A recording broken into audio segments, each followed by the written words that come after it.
তোমরা প্রথম থেকে শেষ পর্যন্ত দেখো, তাহলে রিজনিং নিয়ে তোমাদের কোনো সমস্যা থাকবে না। রাজ্য সরকার হোক অথবা কেন্দ্র সরকার হোক, প্রত্যেকটা প্রশ্ন কমনযোগ্য, আর এই টাইপের প্রশ্ন কিন্তু পরীক্ষাতে ঘুরিয়ে ফিরিয়ে আসে। তাহলে চলো শুরু করা যাক।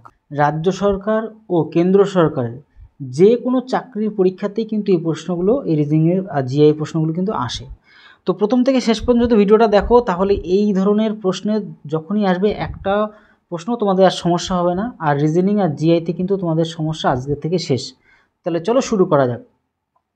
দেখো, কোন চিত্রটি সবথেকে ভালোভাবে শিল্পী, চিত্রকর ও মহিলাদের বোঝায়? তাহলে দেখো, শিল্পী চিত্রকর, দেখো যে চিত্র আঁকে, যে কোনো কিছু আঁকে সে একজন চিত্রকর। তাহলে চিত্রকরটা কিন্তু অ্যাকচুয়ালি এক ধরনের কি, তারা শিল্পী। চিত্রকর কি এক ধরনের শিল্পী। চিত্রকর বা বিভিন্ন ধরনের কেউ যদি কোনো কাজ করে এরকম টাইপের, তারা কি সবাই শিল্পী।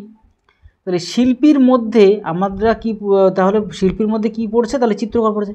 তাহলে এইটাকে যদি আমরা পুরো সম্পূর্ণটাকে শিল্পী ধরি, তার মধ্যে তাহলে কি থাকছে, আমাদের চিত্রকর থাকছে। বোঝা গেল? আর বাদ বাকি অংশ ফাঁকা কেন? অন্যান্য কিছুরাও তো যারা চিত্র আঁকে, গান করে, তারপরে ওরাও তো আমাদের শিল্পীর মধ্যে পড়ছে, তাহলে বাকি অংশ তো ফাঁকা থাকবেই। কিন্তু চিত্রকর যারা, তারা টোটালটাই হচ্ছে কি, চিত্রকর টোটালটাই হচ্ছে শিল্পীর মধ্যে পড়ছে। কিন্তু এখানে লাস্টে যেটা বলছে মহিলাদের বোঝায়, তাহলে মহিলাদের কিছু অংশ তো চিত্র আঁকে, তাই না? কিন্তু চিত্রকর ছাড়াও কিন্তু অন্যান্য শিল্পীতেও অনেক মহিলারা দক্ষ। তো আরও কিছু মহিলা এমনও আছে যারা কিন্তু অন্যান্য কাজে যুক্ত, শিল্পী না অন্য কোনো কাজও করে। তো এই হচ্ছে ব্যাপার। তাহলে আমরা বুঝতে পারলাম টোটালটা হচ্ছে শিল্পী, তার মধ্যে হচ্ছে চিত্রকর। এবার কিছু মহিলা চিত্রকরও হন, আবার কিছু মহিলা শিল্পী, অন্যান্য শিল্পীতেও দক্ষ থাকেন, আর কিছু মহিলা অন্যান্য কাজেও দক্ষ থাকে, শিল্পী ছাড়াও অন্যান্য কাজ করে। তো এই হচ্ছে ব্যাপার। তার জন্য এই যে ডায়াগ্রামটা কিন্তু আমাদের সঠিক অ্যান্সার, যেটা কিনা আমাদের শিল্পী, চিত্রকর এবং মহিলাদের মধ্যে সম্পর্ক তৈরি করছে। তাহলে এই অপশানটা আমাদের সঠিক অ্যান্সার। ক্লিয়ার হয়ে গেল? একের পরে আমরা চলে যাব 2 এর দাগেরটা। দেখো, এখানটা আমাদের বলছে কি, সবার প্রথমে আমরা বুঝবো যে একটি পরীক্ষায় রমেনের র্যাঙ্ক ওপর থেকে ষোড়শ, মানে হচ্ছে 16তম। তাহলে আমরা যা বলছি সেটাকে আমরা করে নিই। ওপরের দিক থেকে আমাদের রমেন কত, 16তম, তাই না? তাহলে রমেন কত, 16তম, আমরা এটা বুঝতে পারলাম। কিন্তু দেখো যে এইখানে আবার একটা কথা বলে, নিচের থেকে 29 নম্বরে ছিল, ঠিক আছে? নিচের থেকে 29 নম্বর ছিল সফল প্রার্থীদের তালিকায়। তাহলে আবার নিচের দিক থেকে কত ছিল, নিচের দিক থেকে আমাদের কত, এটা হচ্ছে সেই একই জায়গাটায়, সেটা হচ্ছে রমেন কত, নিচের দিক থেকে যদি আমরা কাউন্ট করি 29তম। তাহলে এই যে 29 আর 16 একই জায়গায় আমার কাউন্ট হচ্ছে না। তাহলে আমরা কি করব, যে কোনো একটা সাইডের থেকে একটা কমাবো, মানে কি একই জায়গায় দুটো যদি পজিশন থাকে, তাহলে যে কোনো একটার থেকে একটা কমিয়ে দিলে হয়ে যাচ্ছে, ঠিক আছে? আর কিছুই না। তাহলে এই যে জায়গাটা, এটা কত, 15 জায়গা, তাই না? 15 পরেই তো এসে এখানে 16 হয়েছে। তাহলে এই পর্যন্ত 15টা, আর এদিকের তো এই নিচের দিক, এই একদম নিচের দিকের তো 29টা। তাহলে 29 আর 15 যুক্ত করলে আমরা টোটাল যেটা সফল প্রার্থীদের সংখ্যাটা পেয়ে যাব টোটালটা। তাহলে আমাদের যেটা রয়েছে, এই যে 15 আর 29 যদি যুক্ত করা দাও, তাহলে কত পাচ্ছ এখান থেকে, 4 আর 4 44 পাচ্ছ, যোগ করে দিলে 44 পাচ্ছি। এইবারটা যেটা বলছে সেটা আমরা ক্যালকুলেট করবো। দেখো, 6 জন ছাত্র পরীক্ষায় অংশগ্রহণ করেননি, তার মানে 6 জন তো আসেইনি পরীক্ষা দিতে। তাহলে 6 জন কি আসেনি পরীক্ষা দিতে? আরও দেখো কিছু কন্ডিশন দেওয়া আছে এখানে। 5 জন ছাত্র অকৃতকার্য হয়েছিল, অকৃতকার্য মানে ফেল করেছে। তাহলে আরও 5 জন কী করেছে, ফেল করেছে, পাস করতেই পারেনি। তাহলে কত, টোটালে 11 জনের দিকে। এইভাবে ক্যালকুলেশন আমাদের কত, 11 জন।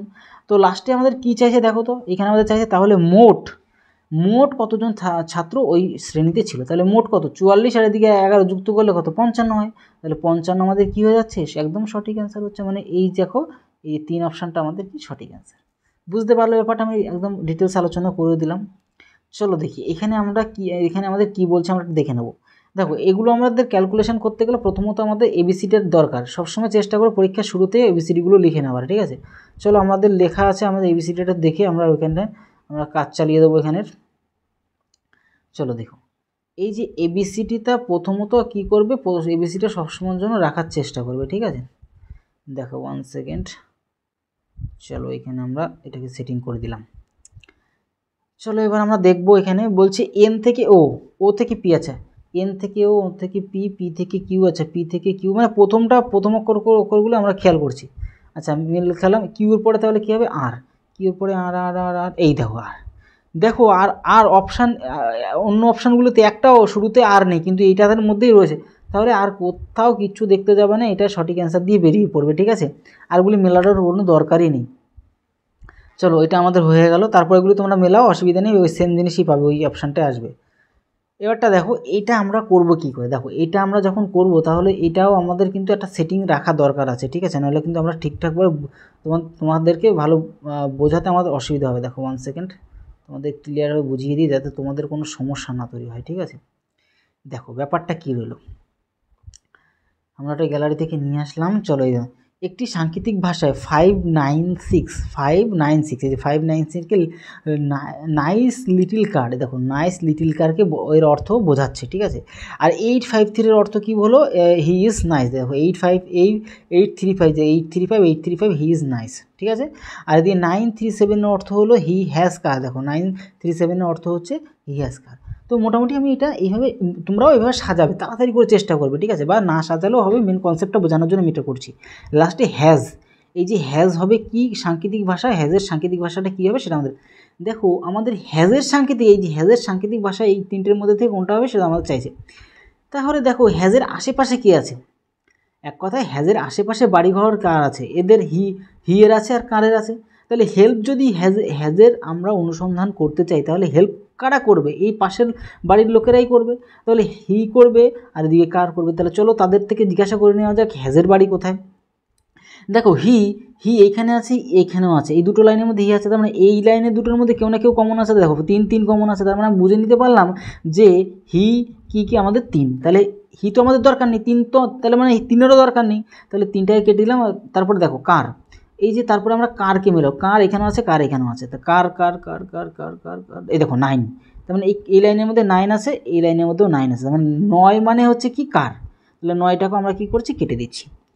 এবার পড়ে আছে কি, এবার হ্যাজ পড়ে আছে, আর এদিকে পড়ে আছে কি না 3, এসে 3 বলছি কেন বোকার মতন, আমাদের পড়ে আছে কি আমাদের 7, তাহলে 7ই তাহলে পড়ে থাকা অংশটাই কি হ্যাজের ভ্যালু। তো এই হচ্ছে নর্মাল একদম ক্যালকুলেশন করে আমরা কি করতে পারলাম, বের করে নিয়ে আসতে পারলাম।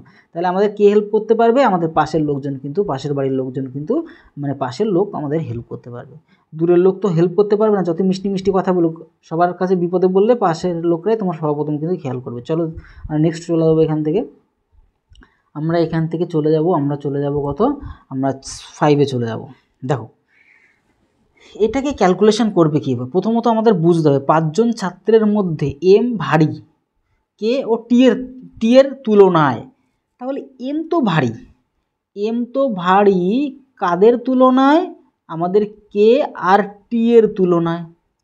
তাহলে এটাকে গ্রেটার দেন বলে, আর লেস দেন চিহ্ন অনেকে জানো না কেন, অনেকে তো মেন কথা যারা সায়েন্স নিয়ে তোমরা পড়াশোনা করছো তাদের তো কোনো সমস্যাই নেই, যারা আর্টস নিয়ে পড়াশোনা করে 11-12 তাদের কী হয় অনেক সময় ভুলে যায়, তার জন্য একটু বলে দিলাম। মানে ব্যাপারটা কী দাঁড়ায়, দেখো গ্রেটার দেন লেস দেন আমি কেন ইউজ করলাম, আমাদের তাড়াতাড়ি ক্যালকুলেট করার জন্য। এটা তো আমাদের গ্রেটার দেন মানে কি, বড় সাইডটা এদিকে থাকবে, চড়া সাইডটা যেদিকে, ফাঁকা সাইডটা সেটা হচ্ছে গিয়ে আমাদের বড় সাইড, আর পাখির ঠোঁটটা যেদিকে থাকবে সেটা ছোটো সাইড, মানে জিনিসগুলো বসবে। তো ব্যাপারটা এটাই, আর কিছুই না, এটা বোঝার জন্য আমি এই জিনিসটা করলাম, আর কিছু। এবার চলো আমরা বুঝবো, আরও জিনিসটা বুঝবো কীরকম। দেখো কি বলতে চাইছে, বি হালকা, পরের লাইনে দেখো বি হালকা টি এবং পি এর তুলনায়। তাহলে বি তো হালকা কার তুলনায়, পি আর টি এর তুলনায়।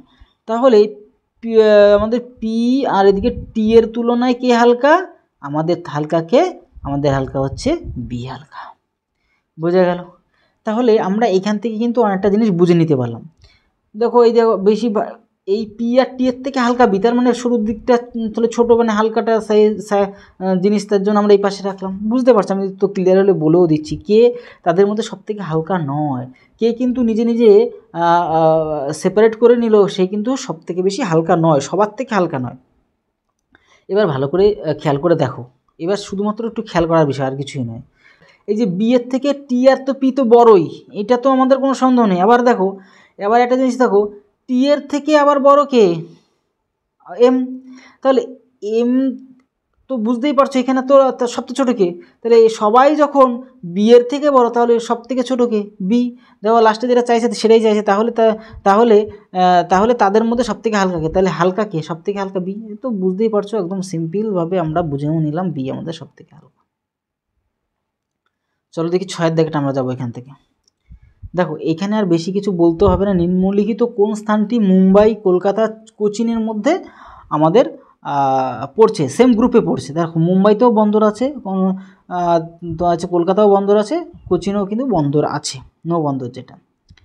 তাহলে সেম টাইপের গ্রুপে কে আছে? চেন্নাই ছাড়া তো কেউ নেই। দেখো ভালো করে খেয়াল করে দেখো, এখানে অন্য কেউ নেই, কারণ দিল্লি তো একদম মিডল পজিশান, ব্যাঙ্গালোর তো একদম পুরো শহর, মেন শহর, লখনৌ তো একদমই সমুদ্রের পাশেই না, এই তিনটে তো সমুদ্রের পাশে না, তাহলে চেন্নাই সমুদ্রের পাশে, প্লাস এখানে বন্দর আছে, সেটা আমাদেরকে তাহলে হয়ে গেল সেম গ্রুপের মধ্যে আমাদের সঠিক অ্যান্সার। ক্লিয়ার? চলো আমরা চলে যাবো 7 দাগেরটা। দেখো এখানেও অনেকটা সেম টাইপের বলছে, নিচে দেওয়া কোনটি বাকি তিনটের থেকে আলাদা? দেখো ম্যানশন, আর এদিকে ভিলা, আর এদিকে হচ্ছে অ্যাপার্টমেন্ট। তাহলে এই যে তিনটে কিন্তু মানুষ বসবাস করে, বাট কিন্তু গ্যারেজের মধ্যে কিন্তু গাড়ি রাখা হয়, তাই না? তাহলে ম্যানশন আর এদিকে ভিলা আর এদিকে অ্যাপার্টমেন্টের মধ্যে তাহলে আমরা দেখতে পাচ্ছি মানুষ থাকে, কিন্তু গ্যারেজের মধ্যে মানুষ তো থাকে না, গাড়ি থাকে। তো এই হচ্ছে, ঘোড়া তো থাকে না, গ্যারেজের মধ্যে গাড়ি থাকে। তো এই হচ্ছে ব্যাপার। চলো আমাদের সঠিক অ্যান্সার হয়ে গেল অড, যেটা আলাদা সেটা হচ্ছে আমাদের গ্যারেজ। তিনটে থেকে আলাদা চাইছে, মানে টোটাল 4টের মধ্যে সবথেকে আলাদা কোনটা আর কি, এক কথায়। তো বলি তার কারণ হচ্ছে কি, যে সম্পূর্ণ ক্লিয়ার করে দেওয়ার জন্য।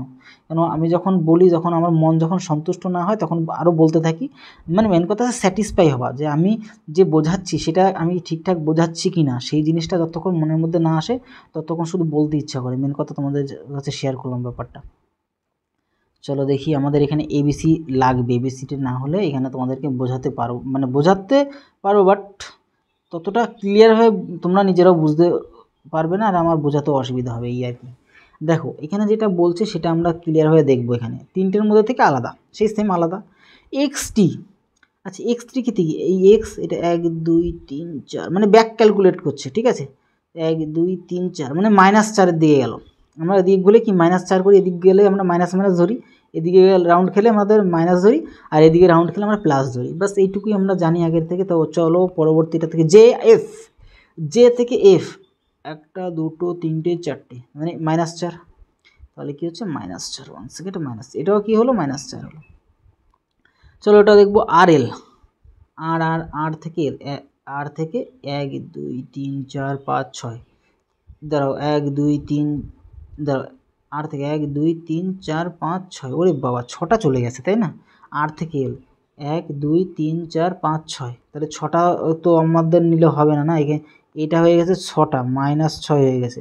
এবার এটা একটু 4-এর অপশানটা একটু মিলিয়ে দেখি তো, পিএল পি 1 2 3 4, এটাও কিন্তু 4টে -4ই আছে, তাহলে এগুলো তিনটে তো তাহলে সেম পেলাম, এরা তিনজন কিন্তু সেম, ঠিক আছে। এটা তাহলে আলাদাটা আমাদের সঠিক অ্যান্সার হয়ে গেল।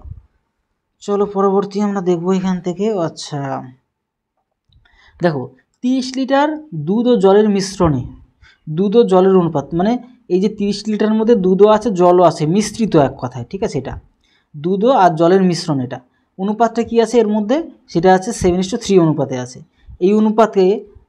এই অনুপাতকে এত অনুপাতে মানে ঠিক উল্টো অনুপাত করে দিতে মানে 3:7 এ বদলে নিতে আরও কত লিটার জল মেশাতে হবে, আমাদের সেটা অ্যান্সার বের করতে হবে। চলো দেখি আমরা করে ফেলবো।